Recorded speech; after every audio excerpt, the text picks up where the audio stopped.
La juge était à quelques secondes de finaliser mon divorce quand ma fille de 7 ans a levé sa petite main et a chuchoté. « Madame la juge, est-ce que je peux vous montrer quelque chose que mon papa ne sait pas ?» La salle d'audience a d'abord doucement ri. Les gens ont bougé sur leurs chaises. Quelqu'un a toussé. La juge, une femme qui avait vu passer toutes sortes de désastres familiaux, a esquissé un sourire. « Ma puce, nous sommes dans un tribunal, a-t-elle dit. Doucement. D'habitude, nous ne laissons pas, mais ma fille était déjà en train de sortir cette vieille tablette rose, celle avec l'écran fissuré, celle que je lui avais achetée il y a 3 ans pour ses appels vidéo d'anniversaire. Avec ma mère. Elle la tenait contre sa poitrine comme si elle pesait 50 kilos. J'ai enregistré quelque chose, a-t-elle dit.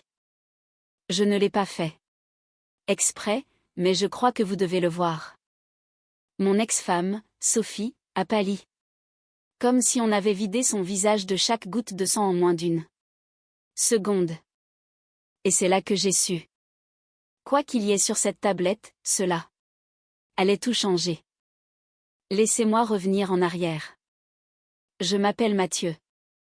J'ai 34 ans. Il y a 2 ans, j'étais chef de chantier et je gagnais bien ma vie. Pas riche, mais à l'aise.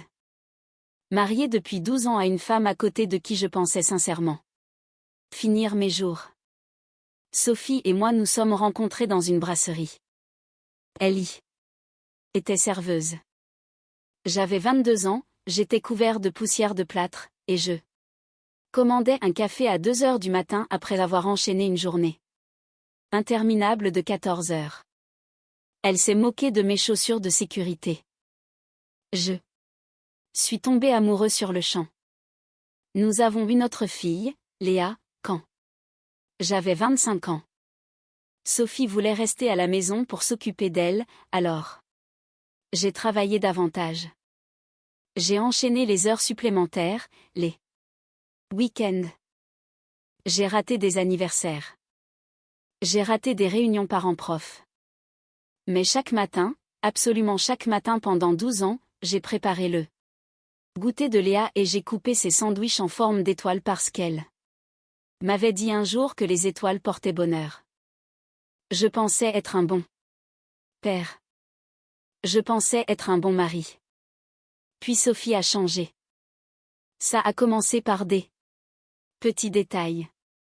Elle oubliait de répondre à mes SMS. Elle se reculait quand j'essayais de la serrer dans mes bras. Elle a commencé à aller à un club de lecture 2 fois par semaine, rentrant parfois à minuit en sentant un parfum qu'elle ne possédait même pas. Je lui ai posé des questions. Elle a dit que j'étais paranoïaque. Elle a dit que je travaillais trop et que je ne l'appréciais pas à sa juste valeur. Elle a dit que je n'étais jamais à la maison. Alors, j'ai réduit mes horaires. J'ai demandé à passer à 80%, quitte à perdre une partie de mon salaire, juste pour être plus présent.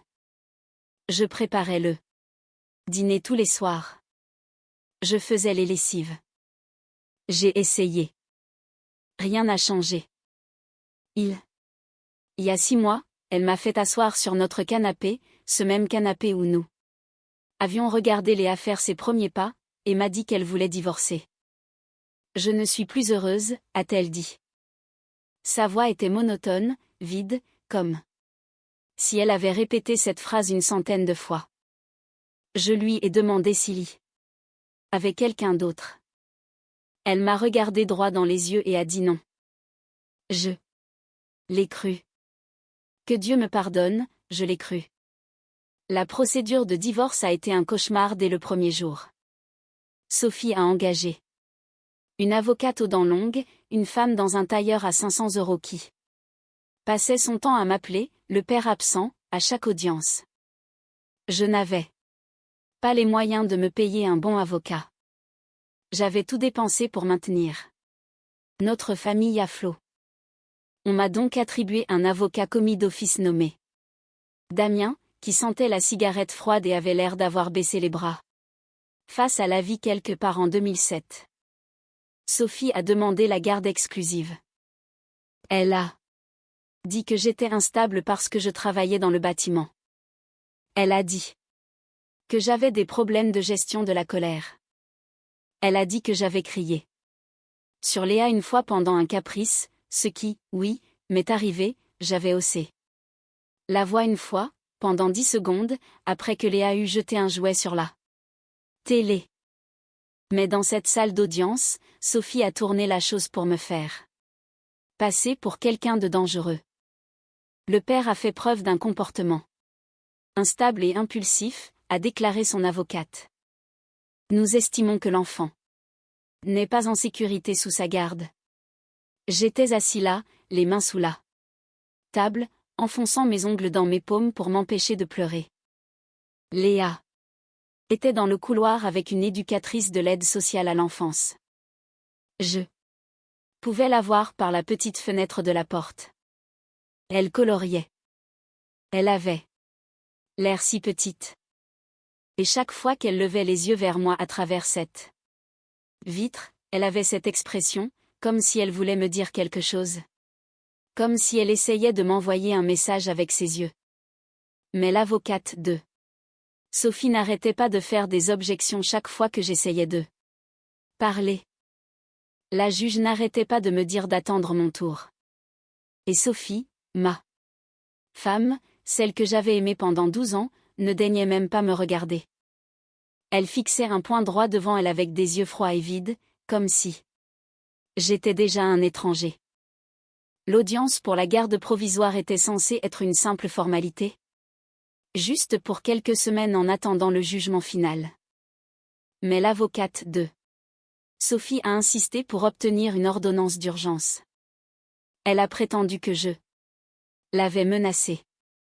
Elle a prétendu que je m'étais pointée à la maison en état d'ivresse. De mensonges absolus. J'avais des messages prouvant que j'étais restée à l'écart. J'avais des témoins. Mais mon avocat était trop lent, trop fatigué. Il n'a pas réagi assez vite. La juge a accordé à Sophie la garde exclusive provisoire. Je ne pouvais voir Léa que 2 fois par semaine, lors de visites médiatisées de 2 heures. Ce soir-là, je suis rentrée chez moi et je suis resté assis dans ma camionnette, garée dans l'allée, pendant 45 minutes, à fixer le volant. La maison était vide. Sophie avait déjà déménagé la plupart de ses affaires. La chambre de Léa était à moitié emballée. Des cartons partout. Ses peluches étaient entassées dans un coin comme si on les y avait jetées. J'ai ramassé son ours préféré, celui avec lequel elle dormait depuis qu'elle avait 2 ans, et je l'ai juste serré contre moi. C'est la première fois que j'ai pleuré. Pas quand Sophie a demandé le divorce. Pas quand elle a menti au tribunal. Pas quand la juge a statué contre moi. C'est en tenant cet ours en peluche stupide et usée, seule dans une maison qui ne ressemblait plus à un foyer. À la visite suivante, Léa m'a semblé différente, plus maigre, plus silencieuse. Elle n'a pas couru vers moi quand je suis entrée. Elle s'est juste assise par terre pour dessiner, et quand je me suis assis à côté d'elle, elle a posé sa tête sur mon bras sans dire un mot. Ça va, ma puce, ai-je demandé. Elle a hoché la tête, mais ses yeux disaient autre chose. Et c'est là que je l'ai remarqué. Elle avait d'un bleu sur le poignet, petit, d'un vert jaunâtre, comme s'il était en train de guérir. Léa, qu'est-ce qui est arrivé à ton bras? Elle a tiré sa manche vers le bas très vite, trop vite. Je suis tombée? A-t-elle chuchoté, mais elle refusait de me regarder. J'ai signalé le bleu à mon avocat. Il a dit que ce n'était probablement rien. Il a dit que les enfants tombent souvent. Il a dit que si j'insistais trop, l'avocate de Sophie m'accuserait de harceler la mère. J'ai appelé les services sociaux moi-même. Ils sont venus à mon appartement 2 jours plus tard. Une femme avec un regard bienveillant et un bloc-notes m'a posé beaucoup de questions. J'ai répondu à tout. Je leur ai donné des noms, des dates, tout ce dont je pouvais me souvenir. Ils m'ont dit qu'ils allaient enquêter. 3 semaines plus tard, ils ont classé le dossier sans suite. Aucune preuve de maltraitance. Je devenais fou. Chaque nuit, je restais éveillée à ressasser chaque interaction, chaque regard, chaque mot que Sophie avait prononcé. Et plus j'y repensais, plus je réalisais que rien n'avait de sens. Elle était distante depuis 1 an. Elle avait commencé à cacher son téléphone. Elle allait à ses fameuses soirées de club de lecture. Et Léa, ma douce Léa, si bavarde, impossible à faire taire d'habitude, était devenue complètement muette. Quelque chose n'allait pas. Je ne pouvais simplement pas le prouver. L'audience finale était programmée un mardi. Je me suis présentée dans mon seul costume, celui que j'avais porté à l'enterrement de mon père. Sophie est arrivée. Dans une magnifique robe crème, parfaitement coiffée, le maquillage impeccable. Elle avait l'air de se rendre à un brunch mondain, pas de détruire notre famille. Léa était assise au fond avec l'éducatrice. Elle tenait cette tablette rose, celle avec l'écran fissuré. Je me souviens avoir pensé que c'était bizarre qu'elle l'ait apportée. Les enfants n'amènent généralement pas de tablette au tribunal, mais je n'y ai pas prêté plus d'attention. Pas avant qu'elle ne lève la main. Le tribunal va maintenant entendre les plaidoiries finales avant de rendre une décision sur la garde définitive, a déclaré la juge. L'avocate de Sophie s'est levée. Elle a réajusté son tailleur. Elle m'a regardé comme si j'étais un déchet.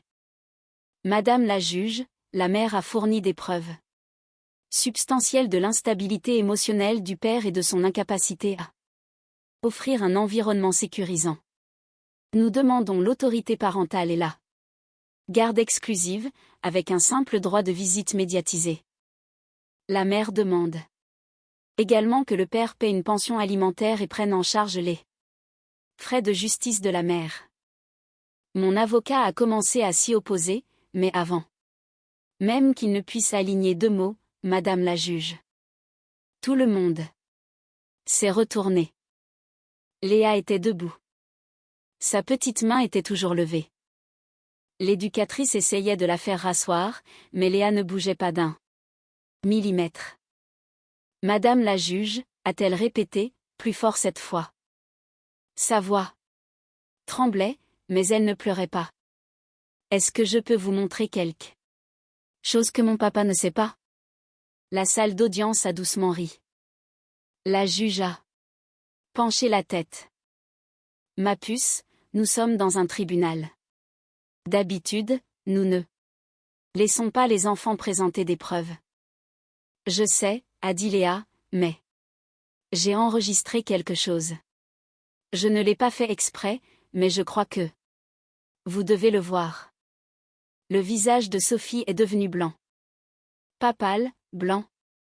Comme si quelqu'un l'avait effacé. Léa, assieds-toi, a sifflé Sophie. Tout de suite. Léa a regardé sa mère, et pour la première fois depuis des mois, j'ai vu dans les yeux de ma fille quelque chose qui m'a brisé le cœur.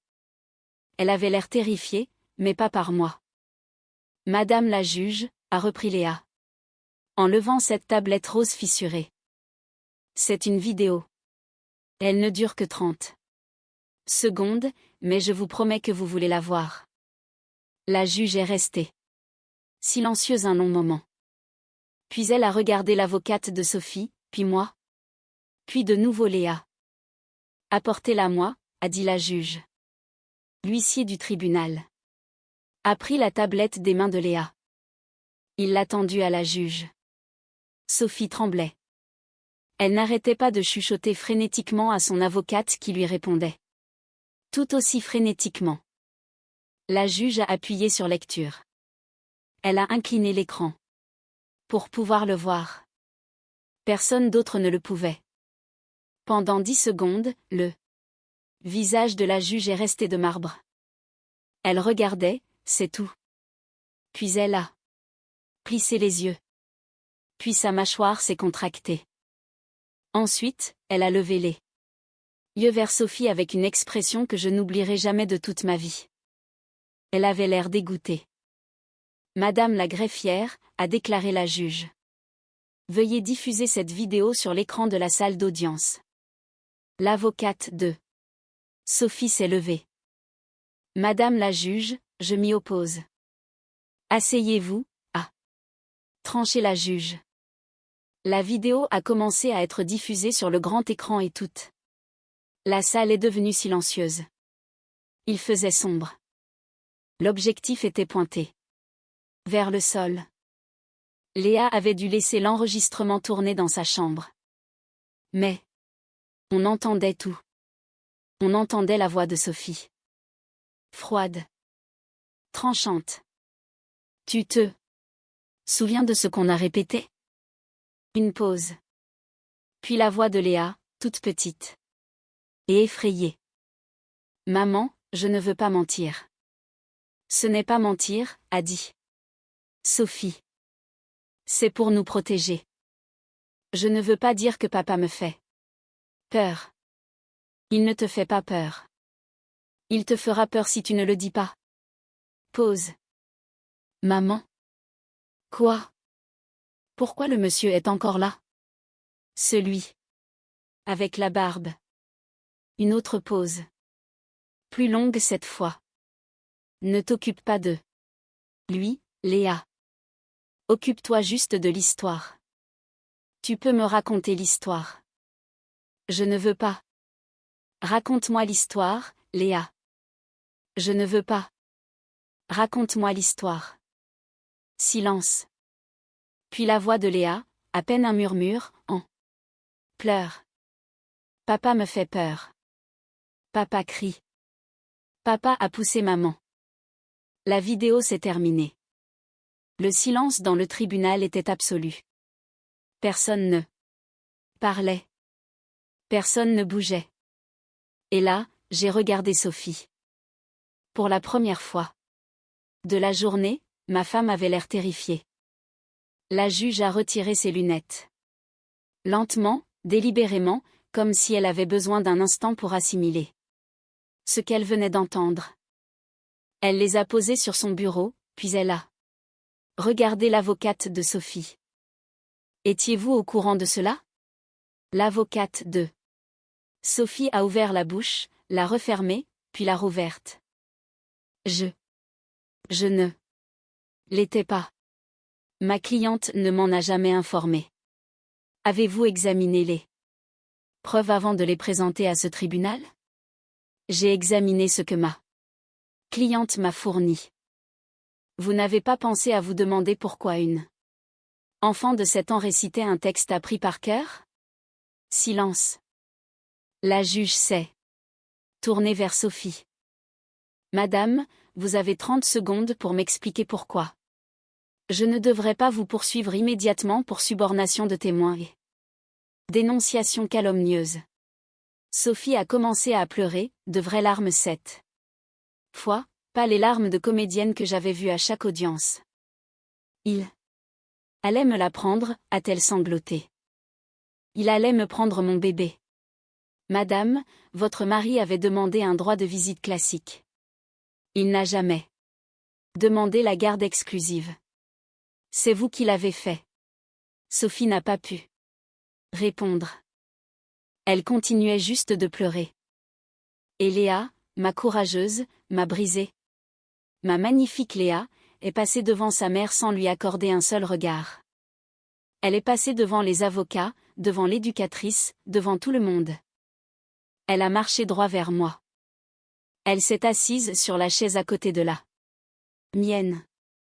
Elle a posé sa tête contre mon bras, et elle a chuchoté, « Je suis désolée de ne pas te l'avoir montré en premier, papa. J'avais peur. » J'ai passé mon bras autour d'elle. Je l'ai serrée contre moi.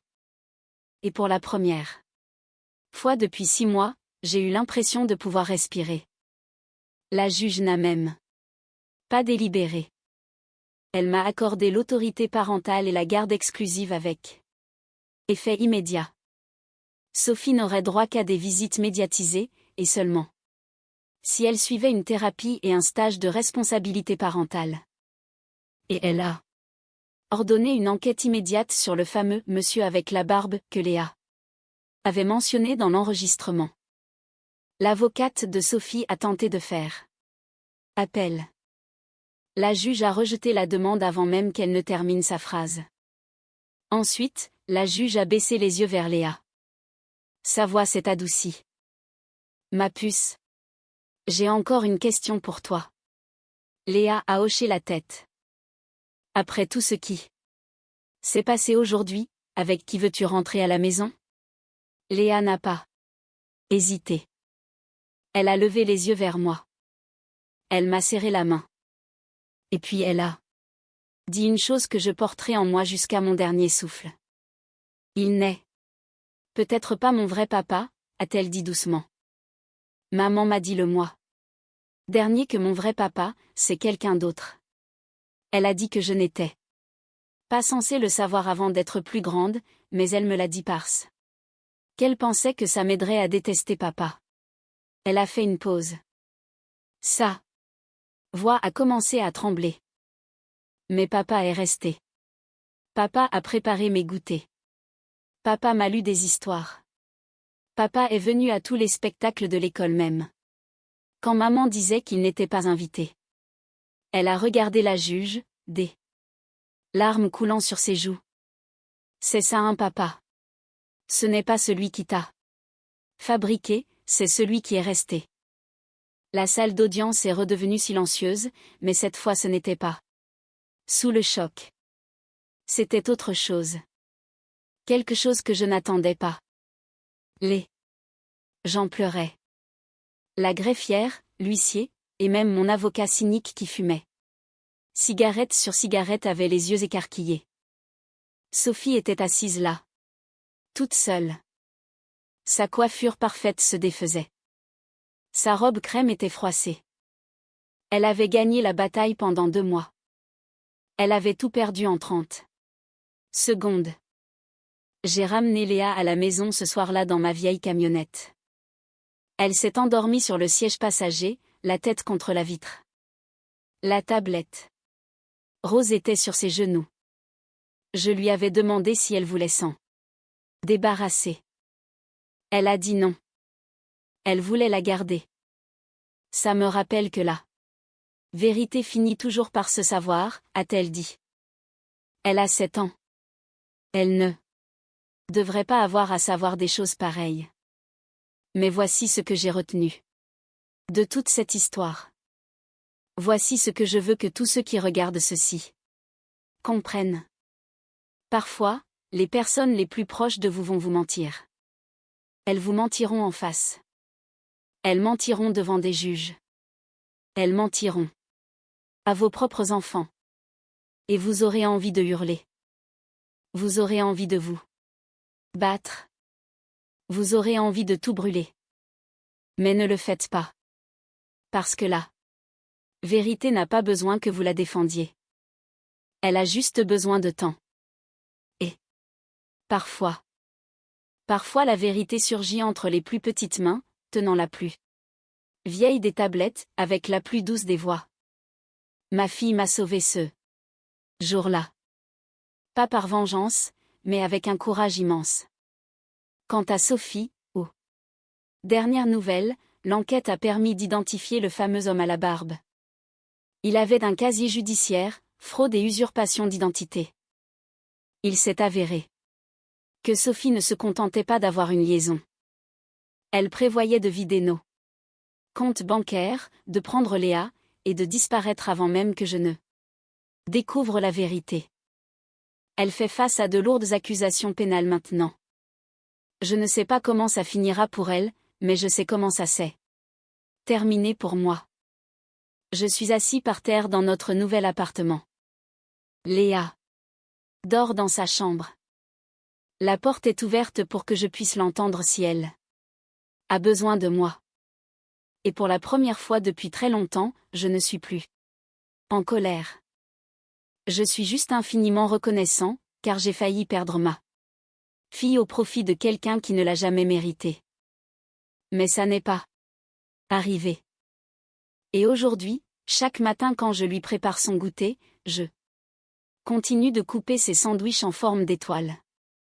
La morale de l'histoire, c'est que ceux qui restent, ceux qui sont présents chaque jour de votre vie sans attendre d'applaudissements ni de reconnaissance, voilà votre vraie famille. La biologie ne fait pas un parent. C'est l'amour qui le fait. Et la vérité. La vérité finit toujours par remonter à la surface. Toujours. Avez-vous déjà été trahi par quelqu'un en qui vous aviez une confiance aveugle? Partagez votre histoire dans les commentaires.